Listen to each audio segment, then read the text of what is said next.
रब्बी अऊज़ु बिका मिन हमाजाति सयातीन व अऊज़ु बिका रब्बी अन यहदुरून बिस्मिल्लाहिर रहमानिर रहीम रब्बि इश्रह ली सदरी व यस्सिर ली अमरी वहलुल उक़दतम मिन लिसानी यफ़क़हू क़ौली रब्बी जिदनी इल्मान। প্ৰিয় দৰ্শকবৃন্দ, আপোনালোক আটাইলৈকে জনাইছোঁ শান্তি বৰ্ষণৰ আহ্বান, সালামুন আলাইকুম। আপোনালোক সকলোৰে ওপৰত মহান আল্লাহৰ শান্তি বৰ্ষিত হওক। আলহামদুলিল্লাহ, আমাৰ এই কোৰআন অনুবাদ ও চৰ্চাৰ ধাৰাবাহিকতাত আমি আজি আহি 248 নং খণ্ডত উপনীত হৈছোঁ। গতিকে প্ৰতিদিনৰ দৰে আজিও আমি আপোনালোক সকলোকে আমন্ত্ৰণ জনাইছোঁ আল্লাহৰ দ্বাৰা নাজিলকৃত এই বিস্ময়কৰ মহাগ্ৰন্থ আল কোৰআনৰ মাজলৈ, যি কোৰআনে আমাক আমাৰ জীৱন পৰিচালনাৰ পথ নিৰ্দেশনা দিয়াৰ উপৰিও পৰকালৰ অনন্ত জীৱন আমাৰ সুখময় হোৱাৰ সকলোবোৰ নীতি নিৰ্দেশনা আমাক দেখুৱাই দিয়ে এই কোৰআন মজিদে। গতিকে আহক ইনশাআল্লাহ আমাৰ আজিৰ তিলাওতৰ ধাৰাবাহিকতা আমি আৰম্ভ কৰিব লৈছোঁ কোৰআন মজিদৰ 16 নং সূৰা আন নাহালৰ 30 নং আয়াতৰ পৰা। বিসমিল্লাহিৰ ৰহমানিৰ ৰহিম। ওয়াকিলা লিল্লাযিনা তাকাউ মাজা আনজালা রাব্বুকুম ক্বালু খাইরান লিল্লাযিনা আহসানু ফি হাযিহি দুনিয়া হাসানাতুন ওয়ালা দারুল আখিরাতি খাইরুন ওয়ালা নি'মাদ দারুল মুত্তাকিন। প্ৰিয় দৰ্শকবৃন্দ, জাহান্নামী লোকসকলৰ বিষয়ে ইতিমধ্যে ইয়াৰ আগৰ আয়াতকেইটাত মহান আল্লাহে আমাক যিকেইটা বিষয় জনালে, তাৰ ঠিক বিপৰীত দিশসমূহ মুত্তাকি লোকসকলৰ ক্ষেত্ৰত কেনেধৰণৰ প্ৰযোজ্য হ'ব সেই দিশটো মহান আল্লাহে 30 নং আয়াতত এনেধৰণে জনাইছে। ওয়াকিলা, আৰু যেতিয়া কোৱা হ'ব, লিল্লাযিনা তাকাউ, সেইসকল লোকক যিসকলে আল্লাহৰ ৰুখক ভয় কৰি চলিছিল। আল্লাহৰ ৰুখৰ পৰাৰ পৰা সাৰ্বক্ষণিক সকলো অৱস্থাতে পৃথিৱীত থাকোঁতে মানুহ বাচি থাকিব বিচাৰিছিল, সেই তেনে মুত্তাকি লোকসকলক যেতিয়া কোৱা হ'ব, মাজা আনজালা ৰাব্বুকুম, এই যে তোমালোকৰ প্ৰতিপালকৰ তৰফৰ পৰা নাজিল কৰা গৈছে, এই বিষয়বস্তুটো কি? মাজা, কি এইটো? কালু, তেতিয়া সেই আল্লাহৰ ৰুখক ভয় কৰা মুত্তাকি লোকসকলে ক'ব, খাইৰান, যে আল্লাহৰ তৰফৰ পৰা নাজিল হোৱা এই বিষয়বস্তু অৰ্থাৎ আল্লাহৰ এই কিতাপ খাইৰান, ই হৈছে এক সৰ্বোত্তম বিষয়। যিহেতু প্ৰশ্ন কৰা গৈছে যে তোমালোকৰ প্ৰতিপালকৰ তৰফৰ পৰা নাজিল হোৱা বিষয়টো কি, প্ৰশ্ন এনেধৰণৰ, তাৰ উত্তৰত মুত্তাকি লোকসকলে ক'ব খাইৰান, ই হৈছে সৰ্বোত্তম, ইয়ে প্ৰকৃততে সম্পদ।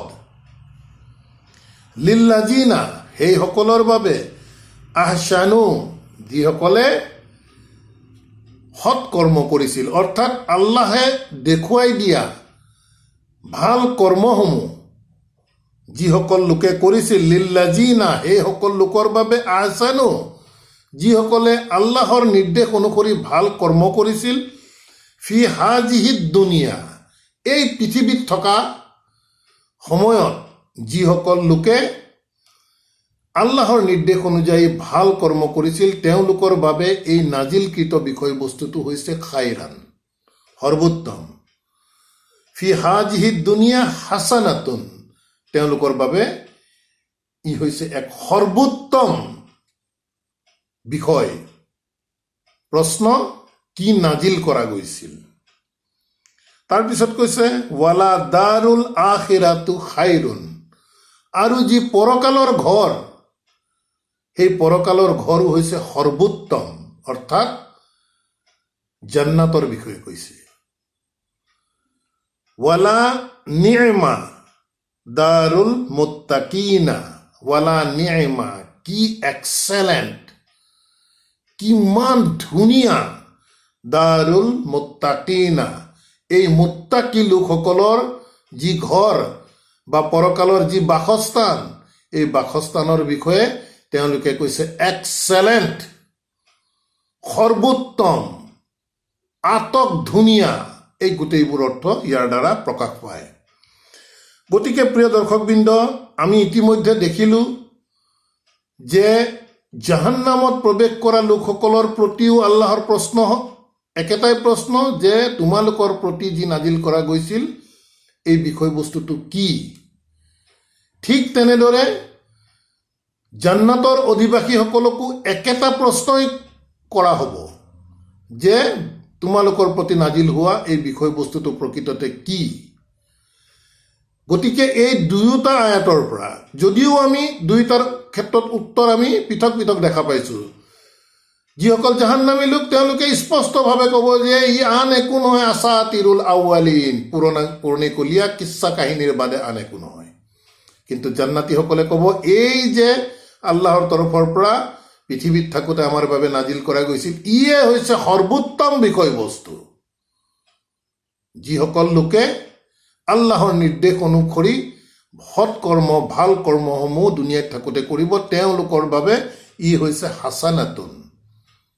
এই নাজিলকৃত বিষয়বস্তু অৰ্থাৎ কিতাপ হৈছে হাসানাতুন।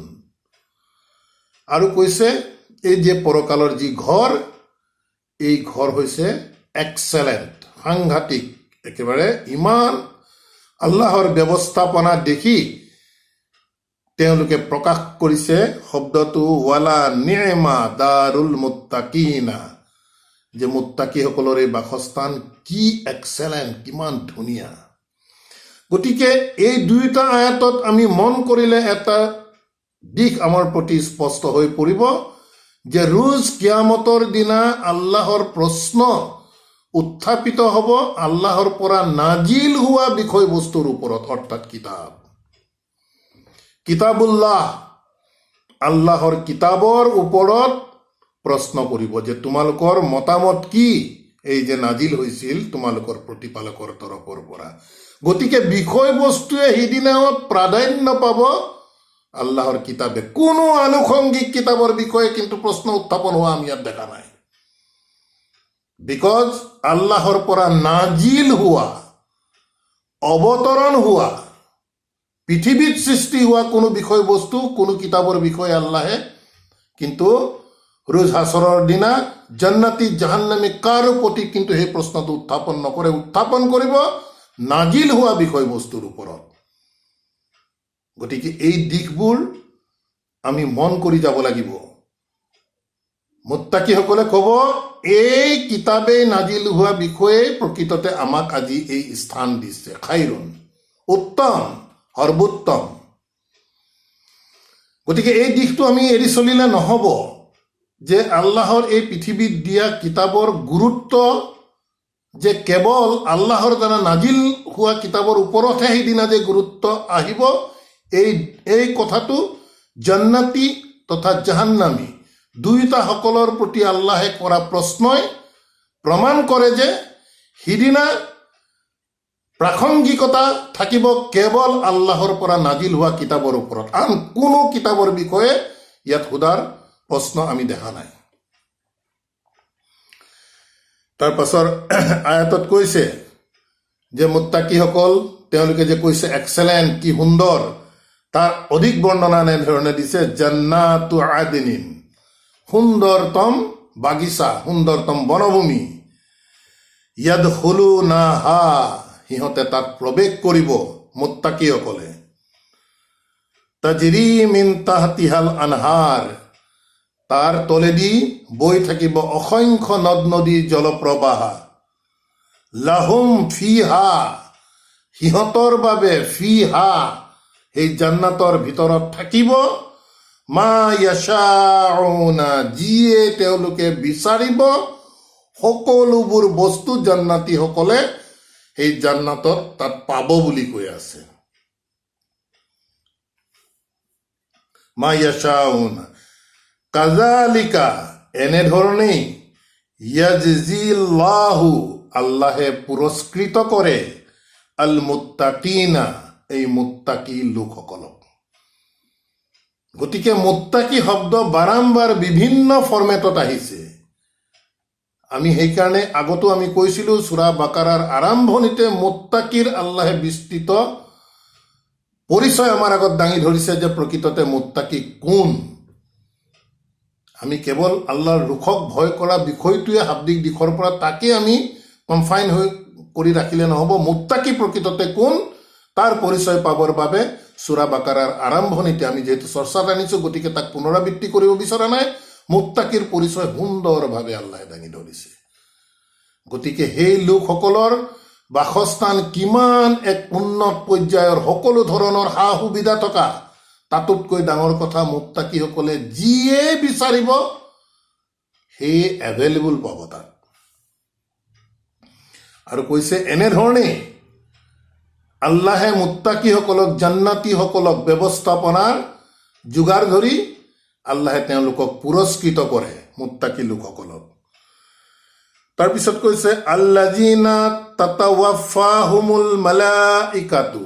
একেধৰণৰ প্ৰশ্ন চাওক, ইয়াৰ আগত আমি পঢ়ি আহিলোঁ যে অবিশ্বাসী লোকসকলক যেতিয়া ৱাফাত কৰিবৰ বাবে ফিৰিস্তাসকল আহিব, অৰ্থাৎ তেওঁলোকৰ প্ৰাণ নিবৰ বাবে যেতিয়া ফিৰিস্তাসকল আহিব, একেটা কথা আমি অবিশ্বাসীসকলৰ ক্ষেত্ৰতো পাইছিলোঁ। এতিয়া এই আয়াতত বিশ্বাসী মুত্তাকি লোকসকলৰ বিষয়ে কৈছে আল্লাযিনা।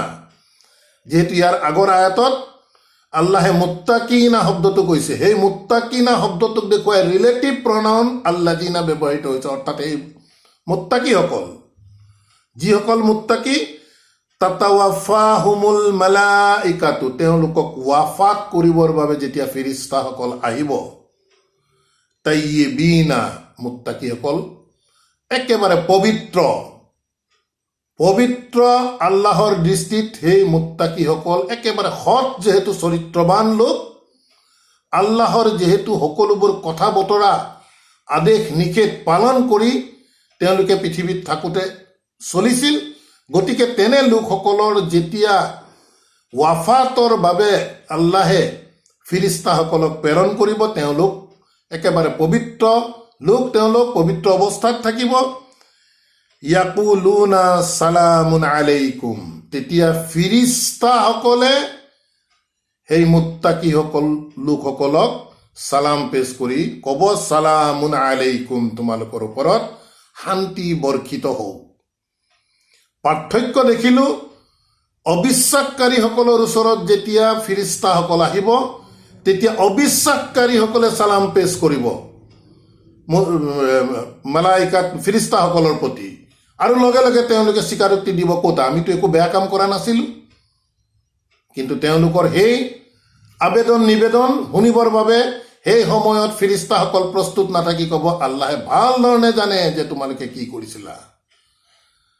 কিন্তু ইয়াত ব্যতিক্ৰম দেখিছোঁ, যেতিয়া মুত্তাকি লোকসকলক ৱাফাতৰ কাৰণে যেতিয়া ফিৰিস্তাসকল আহিব, তেওঁলোকক দেখি মুত্তাকি লোকসকলে সালাম পেছ কৰিব। মুত্তাকি লোকসকলক সালাম পেছ কৰিব ফিৰিস্তাসকলে, ক'ব যে তোমালোকৰ ওপৰত শান্তি বৰ্ষিত হওক। তাৰপিছত ক'ব উদখুলু জান্নাতা, যে তোমালোকে প্ৰৱেশ কৰা, এতিয়া আহা, এতিয়া তোমালোকে প্ৰৱেশ কৰা সেই সুন্দৰতম বাগিচা অৰ্থাৎ জান্নাতত, বিমা কুনতুম তা'মালুন, যাৰ কাৰণে তোমালোকে যি কৰ্ম কৰিছিলা সেই কৰ্মৰ প্ৰতিদান স্বৰূপে উদখুলুল জান্নাতা, তোমালোকে এতিয়া জান্নাতত প্ৰৱেশ কৰা, বিমা, সেই কাৰণত, কুনতুম তা'মালুন, তোমালোকে পৃথিৱীত থাকোঁতে যি কৰ্ম কৰিছিলা তাৰ বাবে তোমালোকে এতিয়া জান্নাতত প্ৰৱেশ কৰা। তাৰ পাছৰ আয়াতত কৈছে হাল ইয়ানজুৰুনা, অবিশ্বাসকাৰী, অমান্যকাৰী কাফিৰসকলক উদ্দেশ্য কৰি আল্লাহে এই প্ৰশ্ন তুলিছে যে হাল ইয়ানজুৰুনা, যে সিহঁতে কিহৰ অপেক্ষাত আছে, ইল্লা, এক্সেপ্ট আন তাতিয়াহুমুল মালাইকাতু, যে এই মালাইকাতসকল যে আহিব, সেই তাৰে অপেক্ষাত কি সিহঁতি আছে নেকি? ভাৱধাৰা এনেধৰণৰ।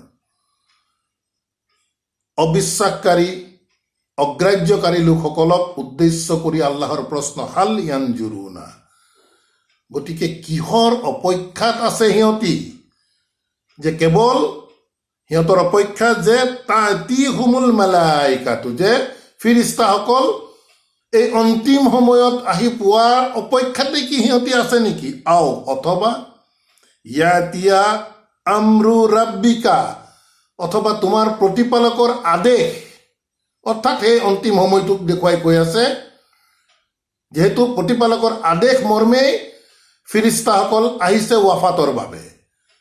গতিকে অবিশ্বাসকাৰী লোকসকলক প্ৰতি ইংগিত কৰি আল্লাহে এটা প্ৰশ্ন তুলিছে যে কিহৰ অপেক্ষাত আছে? সিহঁতৰ অপেক্ষা কি এই ফিৰিষ্টাসকল অহালৈ, অথবা কি আল্লাহৰ আদেশ, তোমালোকৰ প্ৰতিপালকৰ তৰফৰ পৰা যি আদেশ তাৰে অপেক্ষাত কি সিহঁতি আছে নেকি? কাজালিকা, এনেধৰণেই, ফাআলা, এনেধৰণেই কৰিছিল আল্লাযিনা মিন কাবলুহুম, সেই অপৰাধী লোকসকলৰ আগত যিসকল লোক আছিল, এনেধৰণৰ অগ্ৰাহ্যকাৰী অবিশ্বাসকাৰী লোক, তেওঁলোকেও একেধৰণেই কৰ্ম কৰিছিল সিহঁতৰ আগৰ লোকসকলে, পৰম্পৰা ৰক্ষা কৰি যিসকল চলি আহি আছিল। তাৰপিছত আল্লাহে কৈছে ৱামা জালামাহুমুল্লাহু, আল্লাহৰ কথা স্পষ্ট কৰিছে যে আল্লাহে সেই অপৰাধী লোকসকলক প্ৰকৃততে কোনো আল্লাহৰ তৰফৰ পৰা অন্যায় কৰা হোৱা নাই। আল্লাহে কোনো অন্যায় কৰা নাই সিহঁতক। ৱালাকিন, বৰং, কানু আনফুসাহুম ইয়াজলিমুনা, বৰং সিহঁতে নিজৰ নফচকেই প্ৰকৃততে পৃথিৱীত থাকোঁতে সিহঁতে নিজে নিজৰ নফচৰহে অন্যায় কৰিছিল। অৰ্থাৎ আল্লাহৰ এই নূৰ মানি চলিবৰ বাবে তেওঁলোকে অগ্ৰাহ্য কৰিছিল, বাৰ্তাবাহকৰ বিৰোধিতা কৰিছিল, বিভিন্ন প্ৰশ্ন উত্থাপনেৰে বাৰ্তাবাহকক ব্যতিব্ৰস্ত কৰিব বিচাৰিছিল, আল্লাহৰ কিতাপৰ বিৰুদ্ধে বিভিন্ন ধৰণৰ চক্ৰান্ত ৰচিছিল। এই কথাবোৰ আমি পাই আহিছোঁ। গতিকে আল্লাহে কৈছে এই এনেধৰণৰ কুকৰ্ম সেই সময়ৰ প্ৰেক্ষাপটত যিসকলৰ বিষয়ে কৈ আছে তাৰ আগৰ যিসকল আছিল তেওঁলোকেও সেই একেধৰণেই এনেধৰণৰ কুকৰ্ম বাৰ্তাবাহকৰ বিৰুদ্ধে, আল্লাহৰ কিতাপৰ বিৰুদ্ধে, ৰিচালতৰ বিৰুদ্ধে একেধৰণৰ কামেই কৰি আহিছিল তাৰ আগৰ লোকসকলে। গতিকে তেওঁলোকৰ কৰ্মফলহে প্ৰকৃততে তেওঁলোকে আজি কিয়ামতৰ দিনা ভুগিব লগা হৈছে। আল্লাহে সিহঁতৰ কোনো অন্যায় প্ৰকৃততে আল্লাহৰ তৰফৰ পৰা কৰা হোৱা নাই, বৰং সিহঁতে নিজে নিজৰ নফচৰহে অন্যায় কৰাৰ বাবে আজি এই শাস্তি তেওঁলোকে ভোগ কৰিবলৈ বাধ্য হৈছে। তাৰ পাছত কৈছে ফা আসাবাহুম সাইয়্যাতু, তাৰ পাছত ফা আসাবাহুম, সিহঁতৰ ওপৰত পতিত হয়, সিহঁতৰ ওপৰত আক্ৰমণ হয় বা সিহঁতৰ ওপৰত কাৰ্যকৰিতা লাগু হয় সাইয়্যাতুন, সিহঁতৰ দুৰৱস্থাৰ শাস্তিৰ কথাই কৈ আছে। মা আমিলু, যি সিহঁতে কৰিছিল তাৰ বাবে সিহঁতৰ ওপৰত দুৰৱস্থাই সিহঁতৰ ওপৰত পতিত হ'ব। ৱাহাকা বিহীম, আৰু সিহঁতক আগুৰি ধৰিব, দুৰৱস্থাসমূহে সিহঁতক আগুৰি ধৰিব। মা কানু বিহি ইয়াস্তাহজিউন, যি বিষয়টোক লৈ, মা কানু বিহি অৰ্থাৎ এই কিতাপ বাৰ্তাবাহক, যি বিষয়টোক লৈ ইয়াস্তাহজিউন সিহঁতে উপলুঙা কৰিছিল। এই কথা বতৰাবোৰ আমি পঢ়ি আহিছোঁ ইতিমধ্যে।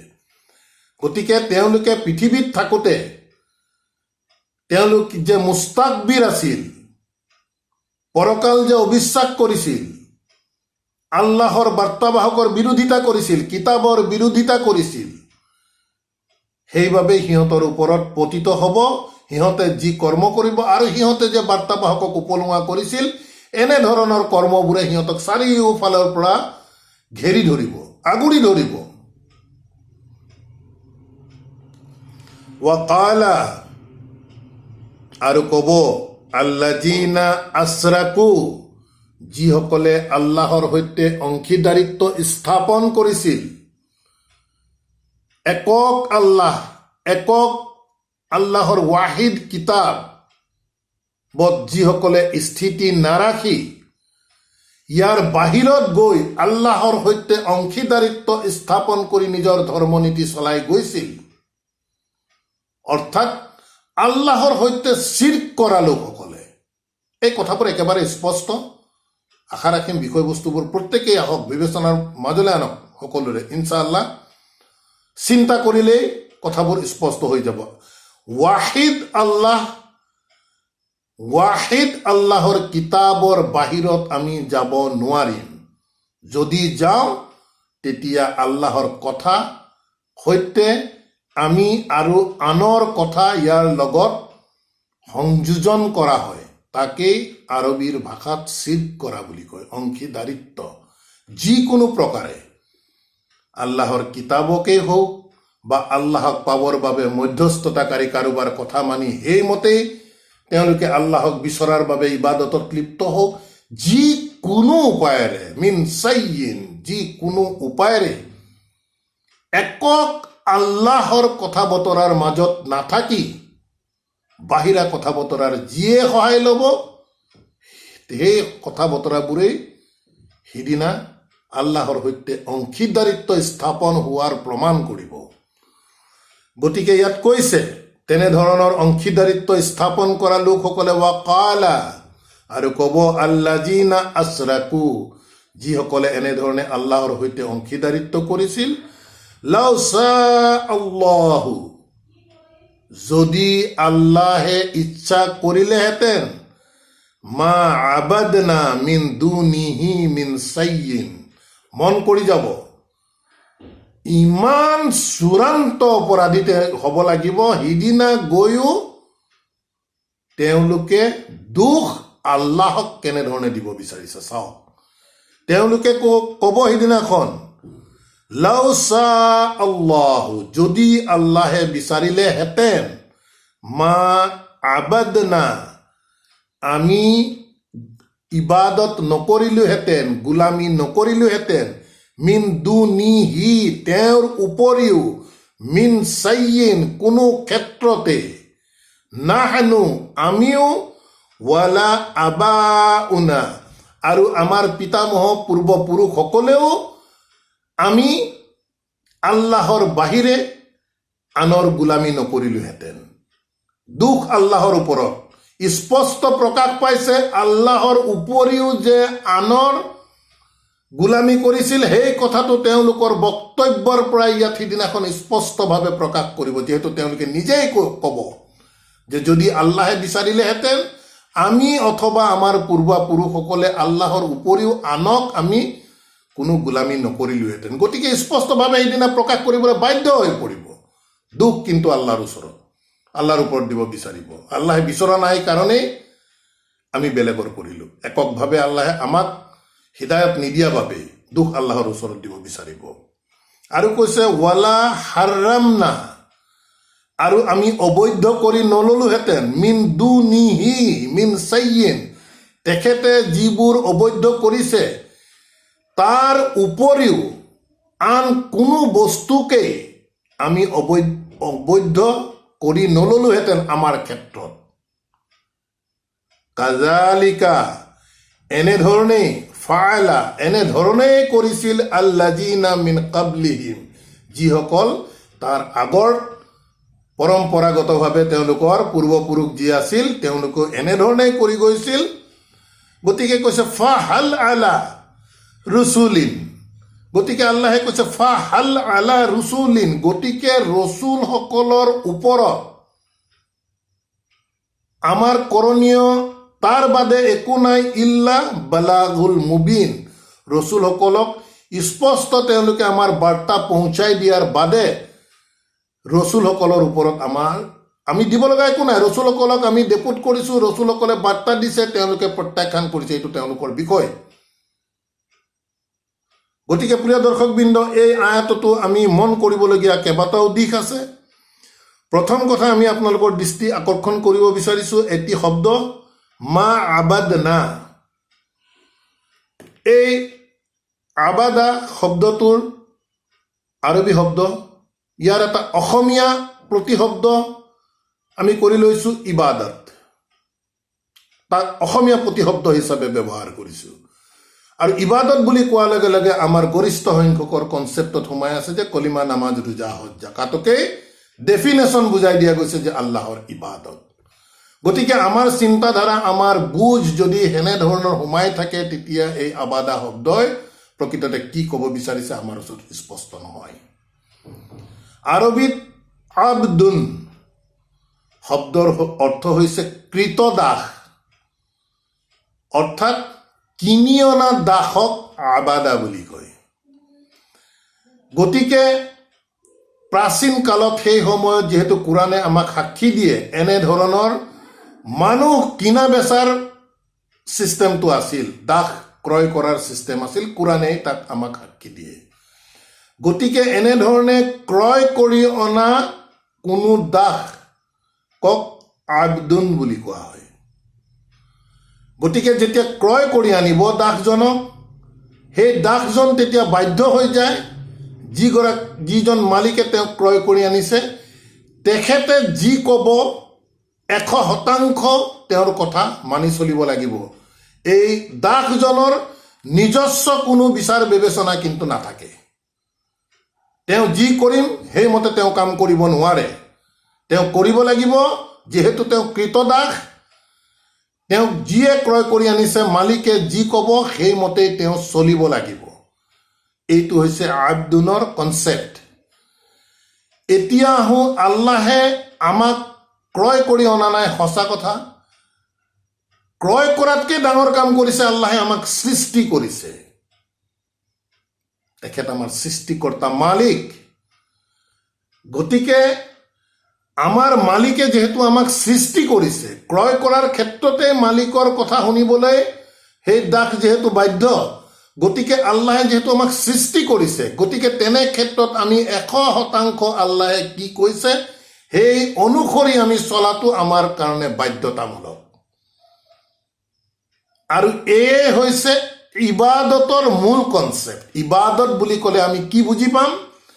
যিহেতু আবদুন শব্দৰ পৰা আহিছে, আল্লাহে আমাক যেনে ধৰণে, আমি আল্লাহৰ সৃষ্টি, আল্লাহে আমাক সৃষ্টি কৰিছে। গতিকে আমাৰ সৃষ্টিকৰ্তা মালিকে আমাক এই কিতাপৰ মাধ্যমত যেনেধৰণে যি কথা কৈছে 100% আমি যদি অনুৰূপভাৱে কৰোঁ আল্লাহৰ দৃষ্টিত, তেতিয়া আমি হৈ পৰিম প্ৰকৃত আল্লাহৰ দাস, অৰ্থাৎ মুত্তাকিন। আৰু সেই লোকসকলেহে প্ৰকৃততে জান্নাতৰ অধিবাসী হোৱাৰ সৌভাগ্য হ'ব।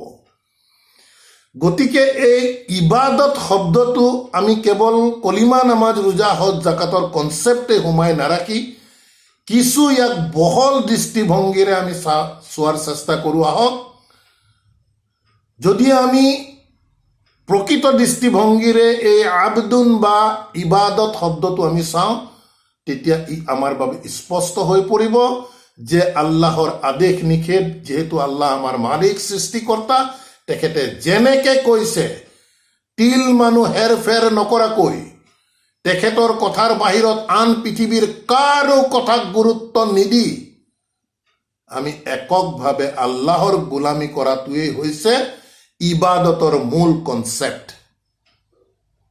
গতিকে প্ৰিয় দৰ্শকবৃন্দ, এতিয়া সেই কথাটোৱে ইয়াত কৈছে অপৰাধীসকলে, যদি আল্লাহে বিচাৰিলেহেঁতেন আমি আল্লাহৰ কথাৰ উপৰিও আন কোনো বিষয়তে আমি গোলামী নকৰিলোহেঁতেন আনৰ, অৰ্থাৎ আনৰ কথা শুনি চলিছিলে, মধ্যস্থতাকাৰী লৈছিলে, চিৰ্ক কৰিছিলে।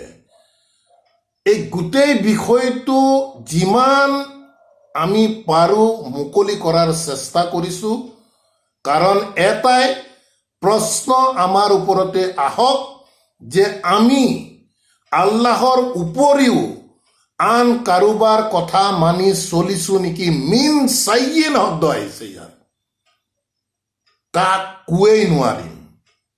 এককভাৱে আল্লাহৰ কথা ৱাহিদ কিতাপত আমি থাকিব লাগিব। এই দিশটো যথেষ্ট গুৰুত্বপূৰ্ণ দিশ, আমি চৰ্চালৈ অনাৰ চেষ্টা কৰিলোঁ। তাৰোপৰি আৰু এটা তেওঁলোকৰ স্বীকাৰোক্তি আহিছিল এনেধৰণৰ, ৱালা হাৰামনা মিন দুনিহি মিন চাইয়িন। তেওঁলোকে স্বীকাৰোক্তি দিব যে আমি অবৈধ কৰি নললোহেঁতেন, মিন দুনিহি অৰ্থাৎ আল্লাহৰ উপৰিও আল্লাহে যিটো অবৈধ হোৱাৰ যিটো লিষ্ট দিছে সেই লিষ্টৰ উপৰিও আন কোনো বিষয়ক আমি অবৈধ নকৰিলোহেঁতেন। অৰ্থাৎ তেওঁলোকে সেইটো অপৰাধ কৰিছিল যে আল্লাহে অবৈধ কৰাৰ উপৰিও তেওঁলোকে অবৈধ কৰি লৈছিল। আজিৰ সামগ্ৰিক প্ৰেক্ষাপটত আমি নিজক চাওঁ। আহক আমি মাছলাৰ নামত ফতোৱাৰ নামত আমি যিমানবোৰ কথা আমি কৈ আহিছোঁ, আমুকটো খোৱা হাৰাম, বহুত আছে মছলা, মিছা মাছ খাব নোৱাৰে, কেঁকুৰা খাব নোৱাৰে, আমুকটো কৰিব নোৱাৰে, তামুকটো কৰিব নোৱাৰে, এইবোৰ আল্লাহৰ উপৰিও হয় নে নহয় এই ফুৰকানৰ দৃষ্টিভংগীত বিবেচনা কৰক। যদি ফুৰকানত আল্লাহে হাৰাম কৰা নাই, একে অপৰাধত আমিও কিন্তু সিদিনা সেই অপৰাধী হিচাপে আমি আল্লাহৰ ওচৰত স্বীকাৰোক্তি দিবলৈ আমি বাধ্য থাকিম। কাৰো ক্ষমতা নাই। আল্লাহে যি হাৰাম কৰিছে তাৰ উপৰিও আন কোনো বিষয়ক হাৰাম কৰাৰ পৃথিৱীৰ কাকো অধিকাৰ আল্লাহে দিয়া নাই। যিকোনো বিষয়ত, কেৱল খাদ্য বস্তুৱেই নহয়, যিকোনো বিষয়ত। মতা মানুহে সোণ পিন্ধিব নাপায়, হাৰাম। সোণৰ আঙুঠি পিন্ধিব নাপায়, হাৰাম। ক'ত আল্লাহৰ কিতাপেতো আল্লাহ হয়, তো সেই হাৰাম কৰা আমি কিতাপত আমি বিচাৰি পোৱা নাই। কোনোবাই যদি পাইছে আমি আশা ৰাখিম আমাৰ কমেণ্ট বক্সত সূৰা নম্বৰ আয়াত নম্বৰ লিখি দিয়ক আপোনালোকে। যদি আল্লাহৰ কিতাপত নাই মতা মানুহে সোণ পিন্ধাটো হাৰাম, কোনে হাৰাম কৰিলে? একে অপৰাধত আমিও অপৰাধী নেকি? আহকচোন চিন্তা কৰোঁ। কাৰণ সময় আছে। পৃথিৱীত থকা অৱস্থাতে এই কথা বতৰাবোৰ চিন্তা কৰি যদি আমি পৰিশুদ্ধি নহওঁ, বিপদ অনিবাৰ্য, তাত কোনো সন্দেহ নাই। বিষয়বস্তুবোৰ নিজৰ গালে টানি আনি নিজক দুখ দিবলৈ টান পালে নহ'ব। ভুলটো আইডেণ্টিফাই কৰোৱা হওক, তাৰপিছত আমেলে সালেহ কৰোৱা হওক, নিজৰ পৰিশুদ্ধি কৰোঁ। এই হৈছে আল্লাহৰ কিতাপ প্ৰেৰণৰ মূল উদ্দেশ্য। গতিকে কৈছে যে ইমানখিনি কৰাৰ পাছতো যে যিহেতু তেওঁলোকৰ আগৰ লোকসকলো একেধৰণৰে অপৰাধ কৰিছিল, গতিকে আল্লাহে বাৰ্তাবাহক পঠিয়াই কেৱল প্ৰচাৰ কৰি দিয়াৰ বাবেতো আন কোনো ধৰণৰ একো আল্লাহৰ কৰাৰ ক্ষেত্ৰত নাই।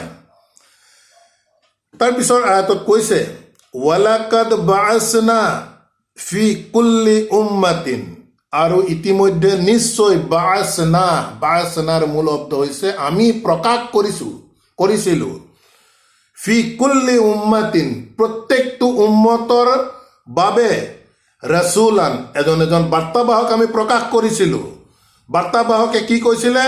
আনি'বুদুল্লাহ, যে আল্লাহৰে কেৱল গোলামী কৰা, ৱাজতানিবুত তাগুতা, আৰু তাগুত বৰ্জন কৰা, ফামিনহুম মান হাদাল্লাহি, গতিকে তেওঁলোকৰ মাজত যিসকল আল্লাহৰ দ্বাৰা পৰিচালিত হ'ল, ৱা মিনহুম, পৰিচালিত যিহেতু হৈ গ'ল এটা অংশ, ৱা মিনহুম, আৰু সিহঁতৰ মাজতে মান হাক্কাত আলাইহি দালালাতা, কাৰ ওপৰত এই ভ্ৰষ্টতা অৱধাৰিত হৈ গ'ল, সেই কথাটো স্পষ্ট হৈ গ'ল। কাৰণ যিসকলৰ ওপৰত আল্লাহৰ হিদায়ত হৈ গ'ল, তেওঁলোকক ছেপাৰেট কৰি দিয়াৰ লগে লগে কাৰ ওপৰত ভ্ৰষ্টতা অৱধাৰিত হৈ গ'ল সেই কথাবোৰ স্পষ্ট হৈ পৰিল। ফাসিবু ফিল আৰদি, গতিকে তোমালোকে ঘূৰা ফিৰা কৰি চোৱা এই গোটেই পৃথিৱীখনত। ফাসিবু ফিল আৰদি, গতিকে এই পৃথিৱীত তোমালোকে ঘূৰা ফিৰা কৰা। ফানজুৰু, তাৰপিছত তোমালোকে চোৱা। কাইফা, কেনেধৰণে। কানা আকিবাতুল মুকাজ্জিবিন, কেনেধৰণে সমাপ্তি ঘটাইছিল সেই অস্বীকাৰকাৰী মুকাজ্জিবিনসকলক, কেনেধৰণে আল্লাহে তেওঁলোকৰ চূড়ান্ত পৰিসমাপ্তি শাস্তিৰ দ্বাৰা কৰিছিল, এই বিষয়বোৰ পৃথিৱীত ঘূৰা ফিৰা কৰি চাওক। গতিকে প্ৰিয় দৰ্শকবৃন্দ, এই আয়াতৰ মাজতো এটি অতি গুৰুত্বপূৰ্ণ শব্দ আমি অতিক্ৰম কৰি আহিলোঁ, তাগুত। এই তাগুত আমি বুজাৰ বহুত প্ৰয়োজন আছে। আল্লাহে সদায় এই তাগুত বৰ্জন কৰিব কৈছে। তাগুত হৈছে যে আল্লাহৰ দ্ৰোহিতা, যিকোনো বিষয়ত আল্লাহৰ কথাৰ, আল্লাহৰ বিধানৰ, আল্লাহৰ নীতি নিয়ম যি দিছে, এই নীতি নিয়মসমূহ কিতাপৰ মাজত জপাই ৰাখি ইয়াৰ বাহিৰৰ যিকোনো নীতি নিয়মকে আল্লাহে তাগুত বুলি কৈছে প্ৰতিটো ক্ষেত্ৰতেই। ধৰা হওক আজি আমাৰ সাধাৰণভাৱে আমি আইন ব্যৱস্থাটোকে যদি আমি লওঁ, আইন ব্যৱস্থাটোত আল্লাহে ইয়াত সকলো ধৰণৰ ক্ৰিমিনেল ল, চিভিল ল, গোটেইবোৰ বস্তু আল্লাহে কোৰাণত কিন্তু ডিফাইন কৰিছে যে জিনা কৰিলে তাৰ শাস্তি কি হ'ব, মাৰ্ডাৰ কৰিলে কি হ'ব, চুৰ কৰিলে কি হ'ব, ইত্যাদি ইত্যাদি বিষয়বোৰ আল্লাহে ইয়াত শাস্তি ক্লিয়াৰ কৰা আছে। এতিয়া আল্লাহৰ এই শাস্তিক আমি জপাই ৰাখি দেখে দেখে প্ৰত্যেকে নিজস্ব আইন অনুসৰি যিহেতু চলিবলৈ গৈছো, অৰ্থাৎ আল্লাহৰ এই আইনৰ বিৰোধিতা কৰি আমি এক পৃথক আইনত চলিব গৈছো। এই গোটেই বিষয়বস্তুবোৰ তাগুতৰ অন্তৰ্ভুক্ত। যিকোনো বিষয়, কেৱল আইন ব্যৱস্থাই নহয়, যিকোনো বিষয় আল্লাহৰ কথাৰ সৈতে যেতিয়াই বিৰোধিতা হ'ব, আল্লাহৰ কথাই প্ৰাধান্য নাপায়, যেতিয়া সেই কথাই প্ৰাধান্য পাব, মানুহে সেই কথা মানিব, তেতিয়াই ই তাগুত হিচাপে চিহ্নিত হ'ব আল্লাহৰ দৃষ্টিত সিদিনাখন। গতিকে পৃথিৱীত থাকোঁতেই আল্লাহে কৈছে যে যিকোনো ধৰণৰ আল্লাহ দুৰ্হিতা বিষয়ৰ পৰা তোমালোকে পৰিত্যাগ কৰি চলা। যিকোনো এতিয়া কথা খুলিবলৈ গ'লে আৰু বহুত কথা ওলাই যাব। গতিকে আমি সামান্যতম এটা ইংগিত দাঙি ধৰিলোঁ, যিহেতু তাগুত গুৰুত্বপূৰ্ণ বুজিব লগা এক বিষয়। গতিকে আলহামদুলিল্লাহ, প্ৰিয় দৰ্শকবৃন্দ, সময়ৰ প্ৰতি লক্ষ্য ৰাখি আমাৰ আজিৰ এই অনুবাদ চৰ্চাৰ ধাৰাবাহিকতা আমি ইমানতে সমাপ্ত কৰিব বিচাৰিছোঁ। ইনশাআল্লাহ পৰৱৰ্তী খণ্ডত পৰৱৰ্তী আয়াতৰ পৰা আমি আগবাঢ়ি যোৱাৰ চেষ্টা কৰিম। ৰাব্বানা আমান্না বিমা আনজালতা ওয়াত্তাবা'নাৰ ৰাসূল ফাকতুবনা মা'আস শাহিদিন ওয়া মা আলাইনা ইল্লাল বালাগ ওয়া মা তৌফিক ইল্লা বিল্লাহ। সালামুন আলাইকুম।